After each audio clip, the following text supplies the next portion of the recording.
तो बच्चों हम पढ़ रहे हैं क्लास 12th का चैप्टर नंबर 1 और आज है हमारा लेक्चर नंबर 9। लास्ट लेक्चर में हमने इलेक्ट्रिक फ्लक्स के बारे में डिस्कस किया था और आज पढ़ेंगे हम गॉस लॉ।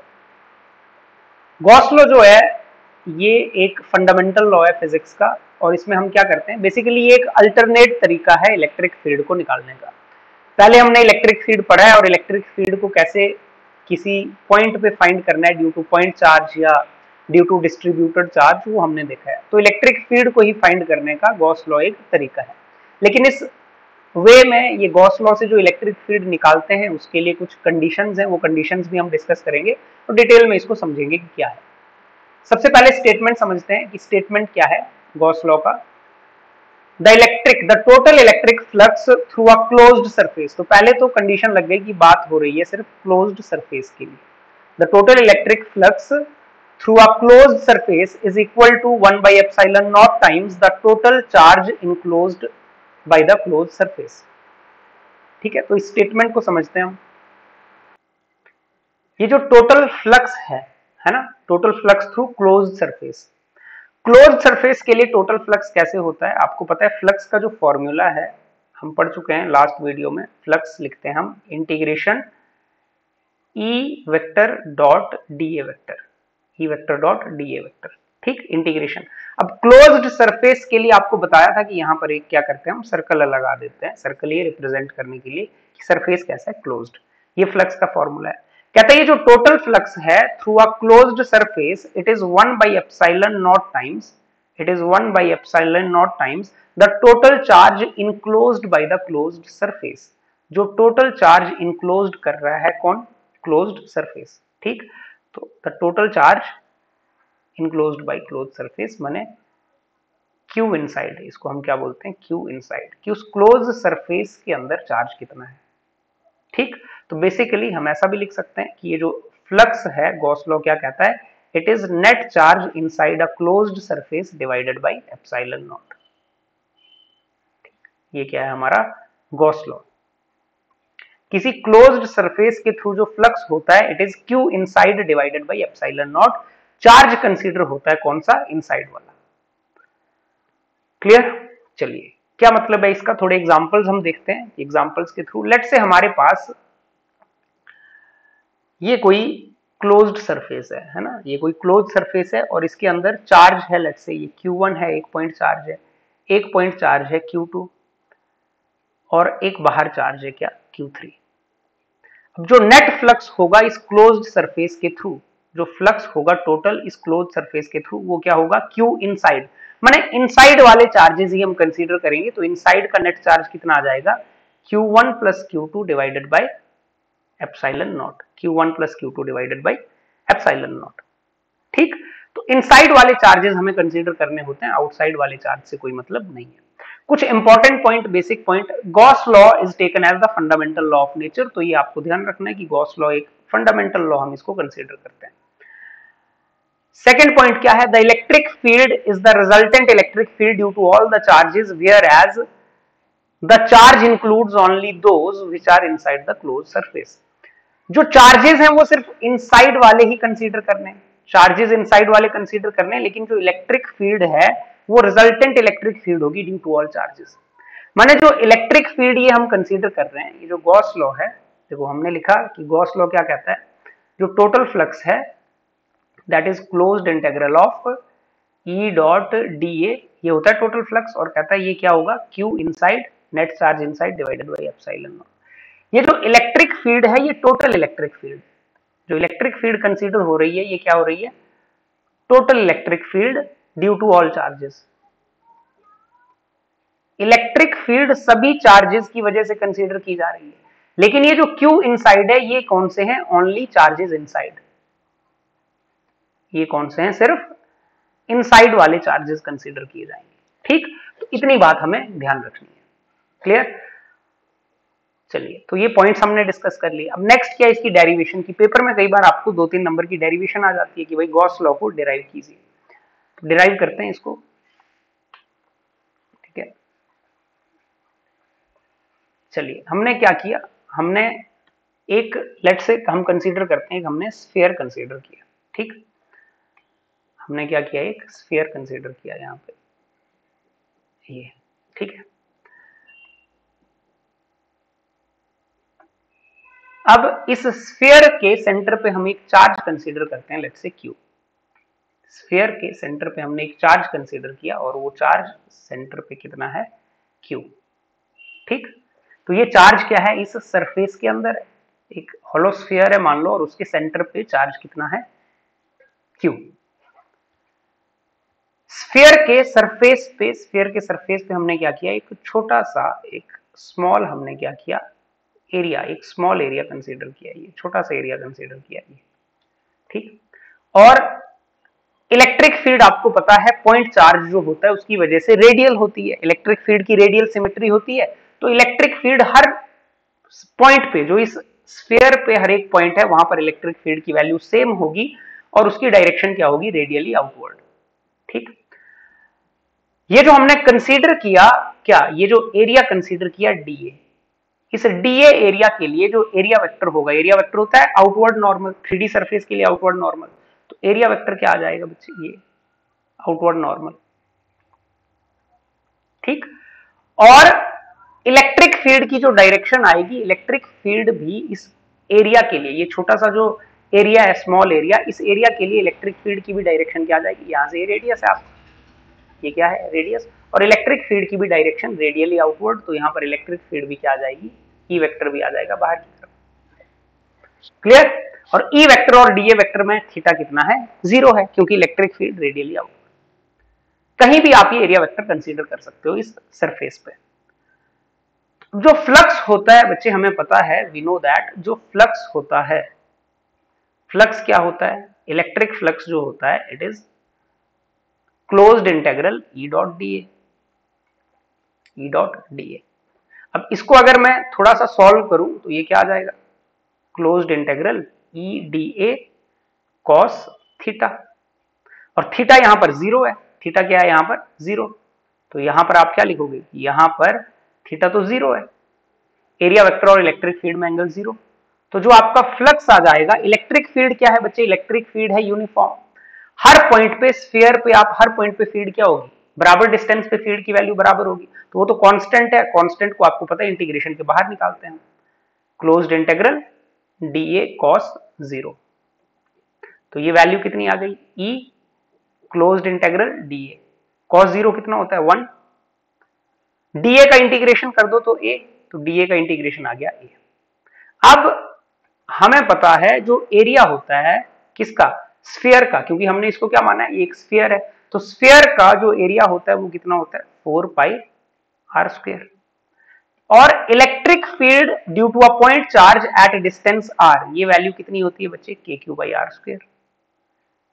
जैसे ही हम ये वैल्यूज पुट करते हैं, this implies the flux is equal to, electric field की वैल्यू रखी K Q by R square into 4 pi R square, R square से आर स्क्वायर क्या हो गया, कैंसिल हो गया, वैल्यूज पुट करते हैं, के की वैल्यू कितनी होती है 1 बाई 4 पाई एप्सिलॉन नॉट, ठीक। क्यू की वैल्यू कितनी होती है, ये क्यू, चलो क्यू की तो क्या वैल्यू होगी, क्यू तो क्यू है, दी रहेगी क्वेश्चन में तो पुट करेंगे, इंटू 4 पाई, 4 पाई से 4 पाई कैंसिल हो गया, तो ये वैल्यू कितनी आ गई, ये वैल्यू आ गई q upon epsilon naught, value आ गई, तो देयरफॉर फ्लक्स कितना आ गया, ये इलेक्ट्रिक फ्लक्स आ गया क्यू अपॉन एप्सिलॉन नॉट। अब Q upon epsilon not, Q हमने क्या किया था, क्यू हमने कंसीडर किया था चार्ज जो इस क्लोज सरफेस के इनसाइड है, अगर कैपिटल क्यू लेते तो कैपिटल क्यू आ जाता, ठीक। तो इस तरह से आप इसको प्रूव कर सकते हैं, ठीक है। चलिए, तो बेसिकली आपने ये कूलम्स लॉ की हेल्प से ही हमने बेसिकली प्रूव कर दिया, क्योंकि electric field K Q divided by R square ये आता है with the help of Coulomb's law, ठीक।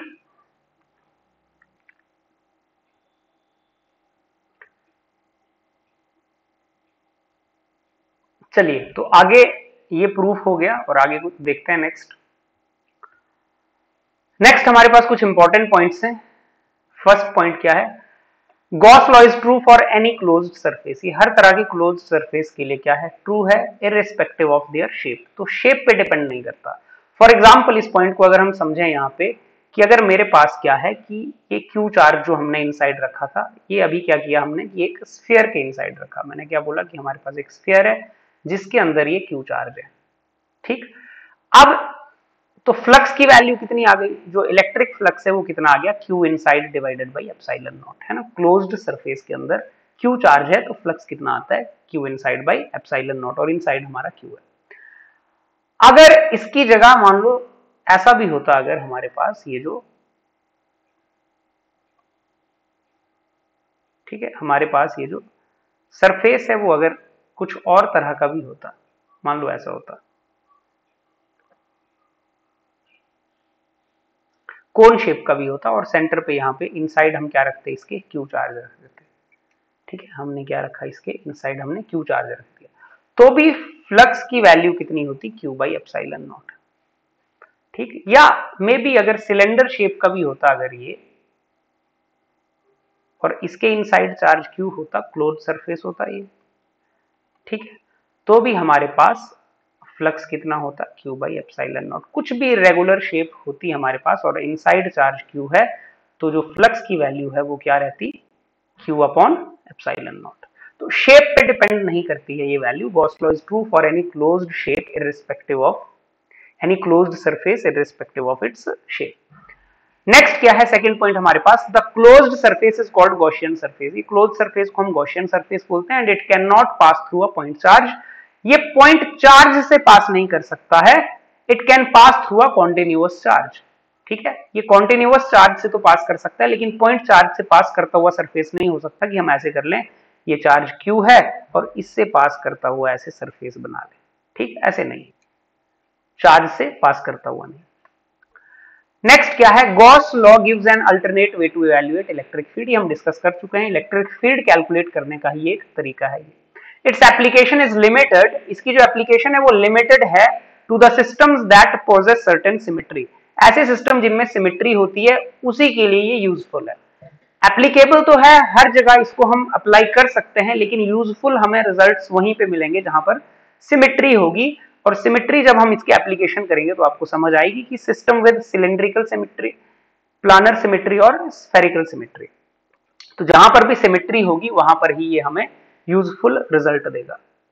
ठीक, चलिए नेक्स्ट जो है हमारे पास क्वेश्चंस हैं अब। ठीक है, ये गॉस लॉ हमने पढ़ा। गॉस लॉ क्या है, simple, net flux is equal to Q inside upon epsilon naught, और फ्लक्स की डेफिनेशन हमें पता है, closed integral E dot D. फिर हमने इसका डेरिवेशन किया, डेरिवेशन करने के बाद कुछ इंपॉर्टेंट पॉइंट्स हमने ध्यान में रखे, और अब क्वेश्चन है, what is the net flux due to an electric dipole placed inside a closed surface. अब मान लो कैसा भी क्लोज्ड सरफेस है, फॉर एग्जांपल ये कोई क्लोज्ड सरफेस है, और इस क्लोज्ड सरफेस के अंदर मैं एक इलेक्ट्रिक डाइपोल को रख देता हूं। आपको पता है इलेक्ट्रिक डाइपोल माने two equal and opposite charges separated by small distance. इसको यहां पर इनसाइड रख दिया, ठीक है, क्लोज सरफेस के इनसाइड। तो नेट फ्लक्स क्या होता है, नेट फ्लक्स होता है q inside divided by epsilon naught. अच्छा, यहां पर जो क्यू इनसाइड है, यहां पर आपको क्लियरली दिख रहा है कि क्यू इनसाइड कितना है, minus Q plus Q, net कितना है, जीरो। तो इनसाइड नेट चार्ज क्या है, जीरो, तो फ्लक्स भी कितना आ जाएगा, जीरो। क्यू इनसाइड की value zero, zero upon epsilon not क्या हो गया, जीरो। तो डाइपोल को अगर किसी क्लोज्ड सरफेस के अंदर रखते हैं, चाहे सिलेंडर है, स्फीयर है, कोई रेगुलर क्लोज्ड सरफेस है, उसके अंदर रखते हैं, उसकी वजह से जो नेट फ्लक्स है वो क्या होगा, जीरो। ठीक, चलिए नेक्स्ट देखते हैं। नेक्स्ट है हमारे पास careful measurement of an electric field, है ना, of the electric field at a surface of a black. ये आपकी एनसीईआरटी का क्वेश्चन है ना, मोस्ट क्वेश्चन जो यहां पर है अभी एनसीईआरटी के क्वेश्चन होंगे। तो हमें क्या मिलता है, it indicates that the net outward flux through the surface of the box is this. Flux की वैल्यू हमें गिवन है, हमें क्या गिवन है, हमें फ्लक्स की वैल्यू गिवन है, और ये कितनी है, 8 into 10 raise to power 3 newton metre square पर coulomb. What is the net charge inside the box. तो ठीक है, क्लोज्ड सरफेस है हमारे पास, है ना, हमारे पास क्या है कि एक क्लोज्ड एक सरफेस है, बॉक्स है, और फ्लक्स दिया हुआ है। We know that, a part हमें पता है, क्या पता है कि जो फ्लक्स होता है वो क्या होता है, q inside divided by epsilon naught. तो what is q inside, q inside हो जाएगा कितना, फाइव इंटू एप्सिलॉन नॉट। अब इसको आप सॉल्व कर लीजिए, कैलकुलेशन आप कर ही लोगे। फाइव की वैल्यू कितनी है, 8 इंटू 10 की पावर 3 इंटू एप्सिलॉन नॉट आप सबको पता होगा 8 into 854 into 10 raise to power -12। जब ये वैल्यू आप करोगे तो आपका कूलम में चार्ज आ जाएगा। ठीक, आप इसको मल्टीप्लाई कर लोगे इजीली तो आपका आंसर आ जाएगा। ठीक है, ये मल्टीप्लाई कर लोगे आप 8 into 8.854 multiply by 10 raise to power -9 coulomb. ठीक, तो इसको आप मल्टीप्लाई कर लोगे तो आंसर आ गया।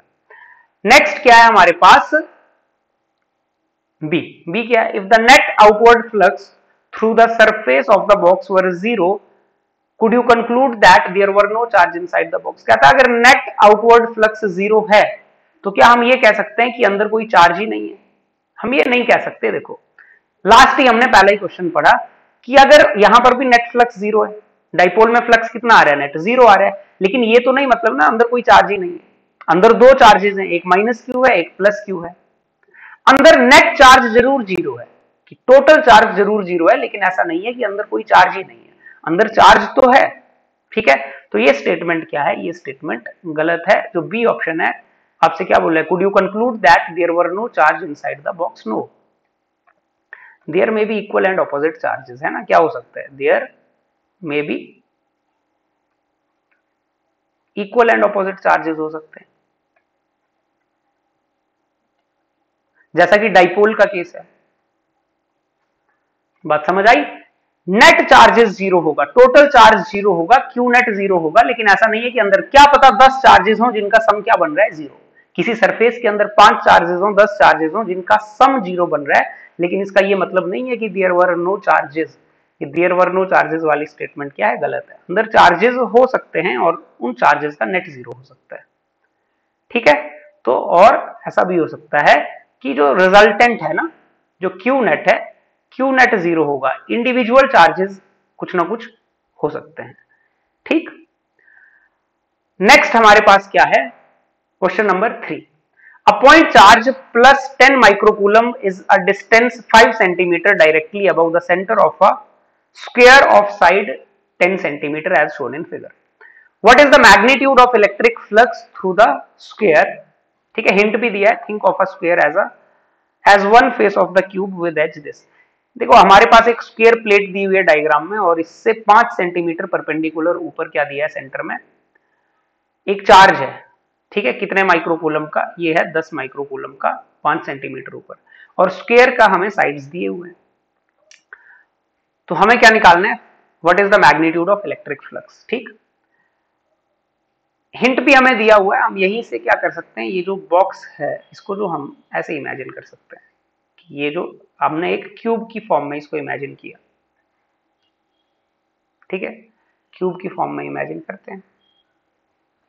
तो बेसिकली आपको ये वाली प्लेट देके रखी है, देखो ये वाली, अगर आप गौर से देखोगे तो आपको ये वाली प्लेट देके रखी हुई है, और इसकी साइड्स कितनी दी है, 10 सेंटीमीटर इंटू 10 सेंटीमीटर, और यहाँ सेंटर पे कोई चार्ज रखा है क्यू। अब इस क्यू चार्ज की वजह से सेंटर पे है ना, ऐसा मान लो एक क्यूब है, क्यूब के सेंटर में चार्ज है, तो अगर टोटल फ्लक्स हमें निकालना होता, टोटल फ्लक्स निकालना होता क्यूब के थ्रू, किसके थ्रू, क्यूब, एक क्लोज्ड सरफेस है क्यूब, तो वो क्या आता, क्यू अपॉन एप्सिलॉन नॉट, है ना। किसी क्लोज्ड सरफेस के थ्रू गॉस थ्योरम हमें क्या बोलता है, फ्लक्स कितना आता है, क्यू अपॉन एप्सिलॉन नॉट। लेकिन हमें सिंगल फेस के लिए निकालना है, तो हर फेस से जाएगा, हर फेस से डिवाइड होगा। 6 फेसेस होते हैं टोटल क्यूब में, देखो क्यूब में कितने फेसेस होते हैं, टोटल 6 फेसेस होते हैं। तो जो फ्लक्स है थ्रू वन फेस, जो एक फेस है उसके थ्रू जो फ्लक्स आएगा वो कितना आएगा, क्यू अपॉन 6 एप्सिलॉन नॉट। 6 से डिवाइड हो जाएगा ना, 6 फेसेस होते हैं। तो बस सिंपल है, आप क्या कर सकते हो, अब आप वैल्यू पुट कर दो। क्यू की वैल्यू कितनी है, 10 माइक्रोकूलम, माइक्रो कितना होता है 10 की power -6 divided by 6, epsilon naught की value 8.854 into 10 raise to power -12। इसको आप सॉल्व कर लोगे तो आपका फ्लक्स आ जाएगा न्यूटन मीटर स्क्वायर पर कूलम में। ठीक, तो ये आप कैलकुलेशन कर सकते हैं, कितना आ जाएगा ये आपके पास 10 की पावर -5 आ जाएगा ऊपर, और 12 जाएगा तो 12 पॉजिटिव हो जाएगा, 12 - 5 7, तो ऊपर आ गया 10 की power 7, 1 divided by 6 into 8.854 into 10 raise to power +7, है ना। ठीक है, 10⁻⁷ न्यूटन मीटर स्क्वायर पर कूलम। तो ये आप कैलकुलेट कर लोगे तो आपके पास वैल्यू आ जाएगी। ठीक है, अप्रोक्सीमेट आप 8.8 को क्या कर सकते हो, अप्रोक्सीमेटली आप इसको 8.8 ही लिख लो, है ना, 2 डिजिट तक, या आप अप्रोक्सीमेटली 9 भी लिख सकते हो और उसको कैलकुलेट कर सकते हो। नेक्स्ट हमारे पास क्या है, क्वेश्चन नंबर 4। फोर्थ क्वेश्चन क्या है, a point charge of 2 microcoulomb is at the centre of a cubic Gaussian surface 9 centimetre on edge. What is the electric flux through the surface. Electric flux निकालना है, हमारे पास cubic Gaussian surface है और point charge क्या है, इसके centre पे है। तो सिंपल, क्योंकि इनसाइड है, अगर चार्ज इनसाइड है तो Q inside divided by epsilon naught, ये फॉर्मूला होता है। हमें क्या निकालना है, what is the net flux. तो नेट फ्लक्स निकालना है, यही वैल्यू निकालनी है, कुछ नहीं, वैल्यू ही पुट करनी है इसमें। तो आप क्यू इनसाइड आपने पुट किया 2 माइक्रोकूलम, माइक्रो 10⁻⁻6 एप्सिलॉन नॉट कितना आ गया 8.854 इंटू 10⁻⁻12। तो इसको आप क्या करो, इसको सॉल्व कर सकते हो, 2 divided by 8.854 into 10⁻6 newton metre square पर कूलम। ठीक है, इसको सॉल्व करोगे तो इजीली आंसर आ जाएगा। चार्ज दिया हुआ है आपको और आपके पास क्या, एप्सिलॉन नॉट। ठीक है, एप्सिलॉन नॉट की वैल्यू हमें पता ही होती है, इसका तो कोई काम ही नहीं है। ठीक, फिर नेक्स्ट क्या है हमारे पास, एमसीक्यू है, if the net electric flux through a closed surface is 0। अगर नेट इलेक्ट्रिक फ्लक्स थ्रू अ क्लोज्ड सरफेस क्या है, 0 है, तो हम क्या क्या कंक्लूजन निकाल सकते हैं। No net charge is enclosed by the surface, बिल्कुल ठीक है। अगर नेट फ्लक्स देखो 0 है, पहला ही क्वेश्चन था, अगर नेट फ्लक्स किसी क्लोज सरफेस के थ्रू 0 है तो मतलब इसके अंदर नेट चार्ज 0 है। इसके अंदर नेट चार्ज क्या है, 0 है, नेट चार्ज इनसाइड, है ना, नेट चार्ज कहां पर, इनसाइड जो है वो क्या है, 0 है। तो ये वाला कंक्लूजन निकाल सकते हैं। Uniform electric field exists with in the surface, सिर्फ विद इन की बात नहीं है, पूरी यूनिफॉर्म होनी चाहिए, है ना, आउटसाइड भी यूनिफॉर्म। इलेक्ट्रिक पोटेंशियल, पोटेंशियल तो अभी पढ़ा ही नहीं है, पोटेंशियल तो नेक्स्ट चैप्टर है। Electric potential varies from point two point. Electric potential very करेगा तो फिर फील्ड भी वेरी करेगी। Charge is present inside the surface, तो चार्ज प्रेजेंट होगा तो फिर फ्लक्स होगा। ठीक है, तो ए ऑप्शन हमारा क्या हो गया, करेक्ट हो गया। नेक्स्ट है the electric flux through the surface. 4 हमारे पास सरफेसेस दिए हैं, देखो क्लोज्ड सरफेस दिए हैं, पहले क्लोज्ड सरफेस के अंदर भी पॉजिटिव क्यू है, अगले में पॉजिटिव क्यू, अगले में। अब क्लोज सरफेस की शेप पे तो डिपेंड करता ही नहीं है, हम तो पहले ही डिस्कस कर चुके हैं कि जो फ्लक्स है उसको शेप से कोई लेना देना नहीं है, किसी भी तरह की शेप हो, अगर चार्ज अंदर सेम है तो Q by epsilon not he value आएगी। ठीक है, तो अब इनका कोई लेना देना नहीं है, चाहे फ्लक्स 1 के लिए हो, चाहे फ्लक्स 2 के लिए हो, चाहे फ्लक्स 3 के लिए हो, चाहे फ्लक्स 4 के लिए हो, क्योंकि सबके अंदर चार्ज क्या है, चार्ज तो सबके अंदर सेम है। तो फ्लक्स भी इन सबके थ्रू, सारे क्लोज्ड सरफेस के थ्रू क्या आएगा, सेम आएगा। तो it's same for all the figures. Clear, flux की वैल्यू क्या आएगी, सेम आएगी सबके लिए। नेक्स्ट क्या है, 5 charges Q1, Q2, Q3, Q4 and Q5 are fixed at their positions as shown in figure. S is a Gaussian surface, ये देखो गॉसियन सरफेस दिया ब्लैक, ये S. The Gauss law is given by Gauss law, हमें पता ही है। Which of the following statement is correct. E on the left hand side of the above equation will have a contribution from।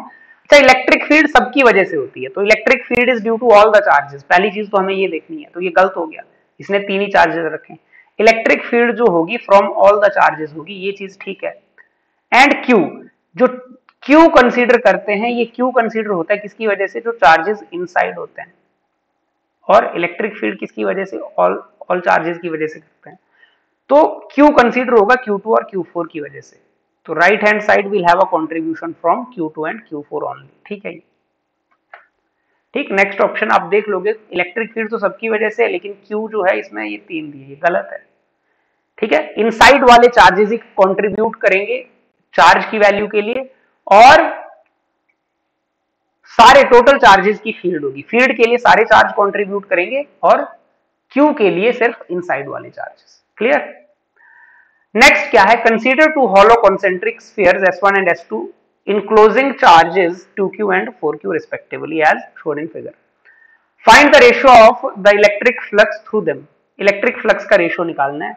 तो आपके पास देखो S1 है, अंदर वाले सरफेस को क्या नाम रखा है, अंदर वाला सरफेस है S1, और बाहर वाला सरफेस क्या है, S2 है। ठीक है, आपने ये फिगर आप देखोगे तो जो अंदर वाला ये सरफेस है बच्चे, ये 1 सरफेस है और बाहर वाला 2 सरफेस है। ठीक है, S1 S2। रेशियो निकालना है तो पहले क्या करते हैं, फ्लक्स थ्रू 1। फ्लक्स क्या होता है, charge inside divided by epsilon naught. तो क्या आएगा, चार्ज इनसाइड, पहले वाले सरफेस के अंदर कितना चार्ज है, 2q divided by epsilon not.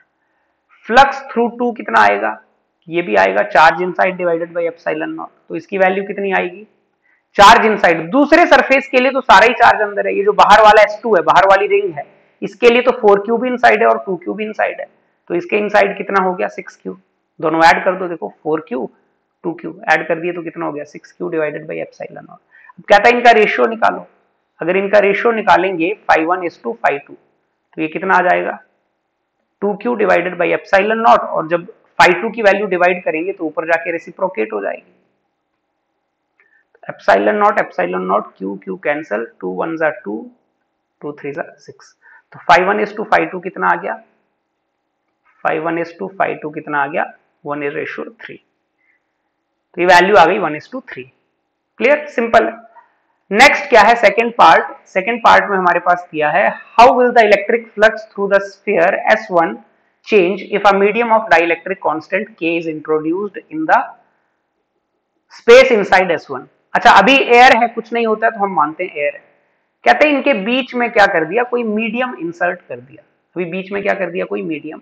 अब इस पहले वाले स्फीयर के अंदर कोई मीडियम इंसर्ट कर दिया गया, और ये जो मीडियम लगा दिया, इस मीडियम का डाइलेक्ट्रिक कांस्टेंट कितना है, इस मीडियम का डाइलेक्ट्रिक कांस्टेंट है K। ठीक है, तो अगर डाइलेक्ट्रिक कांस्टेंट K है तो we know that dielectric constant क्या होता है, डाइलेक्ट्रिक कांस्टेंट होता है E divided by epsilon naught. तो इसका मतलब है कि E की वैल्यू क्या हो गई, K एप्सिलॉन नॉट। ठीक है,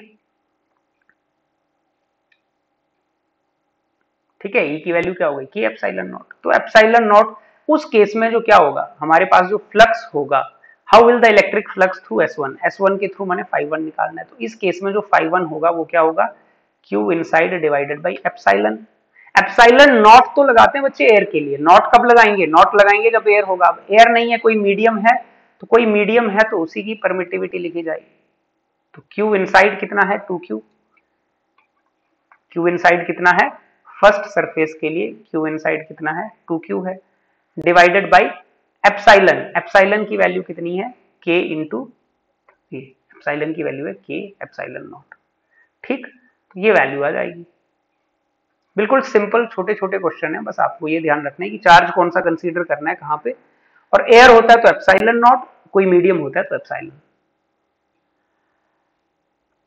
नेक्स्ट हमारे पास क्या है, what is the flux through a cube of side a if a point charge of q is at one of its corner.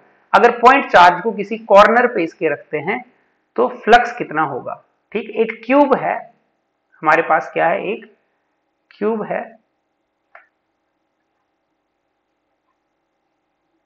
और अगर इस क्यूब के कॉर्नर पे अगर मैं कोई चार्ज रखता हूं यहां पर, ये ठीक, तो इस क्यूब के थ्रू जो फ्लक्स होगा वो कितना होगा। ठीक, अब ये तो कॉर्नर पे है ना, गॉसियन सरफेस क्या करते हैं, गॉसियन सरफेस पॉइंट चार्ज के थ्रू नहीं हो सकता। एक इंपॉर्टेंट पॉइंट पीछे आपको आया था कि ये जो गॉसियन सरफेस है ये पॉइंट चार्ज के थ्रू नहीं हो सकता, कॉन्टिन्यूस चार्ज के थ्रू हो सकता है। तो हमें पहले गॉसियन सरफेस सोचना पड़ेगा।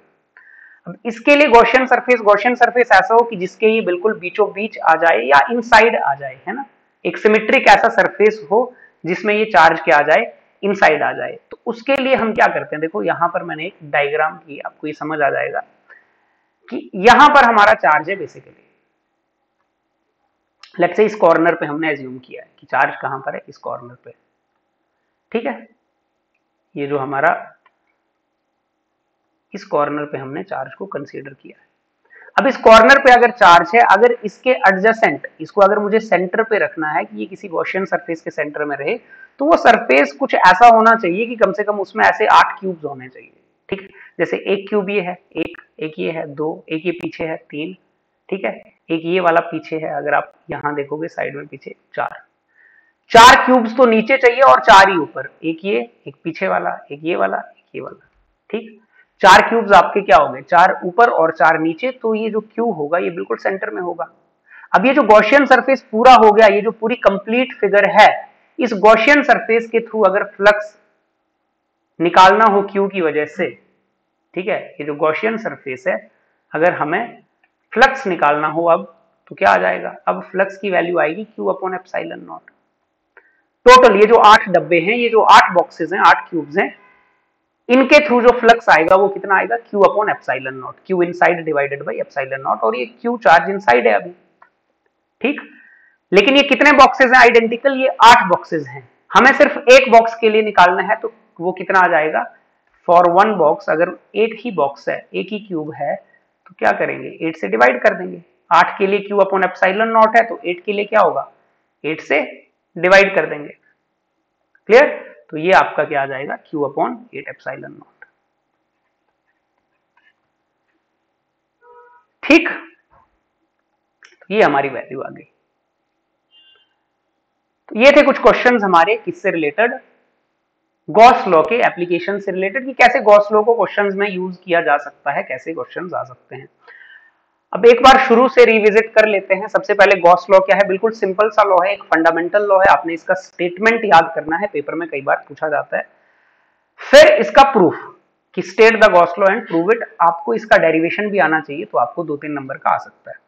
इंपॉर्टेंट पॉइंट्स आपने याद रखने, फंडामेंटल लॉ है, और जो इलेक्ट्रिक फील्ड है वो हर एक चार्ज की वजह से कंसीडर की जाएगी, नो मैटर वो चार्ज इनसाइड है या आउटसाइड है, लेकिन जो आपका चार्ज है वो सिर्फ इनसाइड वाला कंसीडर किया जाएगा। ठीक है, हर एक तरह के क्लोज सरफेस के लिए गॉस लॉ सेम रहता है, उसको shape size of Gaussian surface से ज्यादा कोई लेना देना नहीं है, जो सरफेस है बाहर उसकी शेप साइज से कोई लेना देना नहीं है, तो किसी भी शेप का हो, क्यू अपॉन एप्सिलॉन नॉट। ठीक, गॉसियन सरफेस जो हम इमेजिन करते हैं वो क्या, वो पॉइंट चार्ज से पास करता हुआ नहीं होना चाहिए, वो क्या हो सकता है, कॉन्टिन्यूस चार्ज से पास करता हुआ हो सकता है। गॉस लॉ एक अल्टरनेट तरीका इलेक्ट्रिक फील्ड को निकालने का। ठीक है, इसकी एप्लीकेशन जो आएगी, एप्लीकेशन पढ़ेंगे हम नेक्स्ट लेक्चर में, 3 एप्लीकेशंस हैं जो हमारे सिलेबस में हैं, तो एप्लीकेशंस हम डिस्कस करेंगे नेक्स्ट लेक्चर में।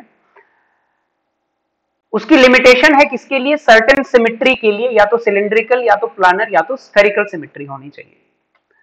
नेक्स्ट हमने क्वेश्चन डिस्कस किए, ये क्वेश्चन बिल्कुल सिंपल से क्वेश्चन थे, ये सेकंड क्वेश्चन एनसीईआरटी से था, थर्ड क्वेश्चन भी आपका क्या है, ये भी एनसीईआरटी में है। फिर आपका फोर्थ क्वेश्चन जो है, आई थिंक ये भी एनसीईआरटी में ही है।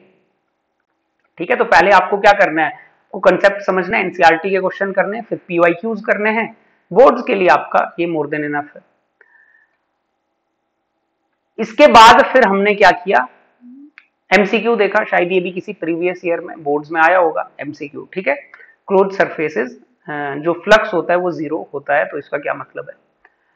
नेक्स्ट हमने क्या देखा, नेक्स्ट फिर हमने एक शेप से रिलेटेड जो हमारा इंपॉर्टेंट पॉइंट था उससे रिलेटेड एक क्वेश्चन है, ये भी शायद किसी बुक में या एनसीईआरटी में ही दिया होगा। नेक्स्ट क्वेश्चन नंबर 7 है, हमने ये देखा कि वही वाला जो हमारा इंपॉर्टेंट पॉइंट था कि फील्ड हर एक चार्ज की वजह से कंट्रीब्यूट करता है, जबकि चार्जेस जो होते हैं वो इनसाइड वाले।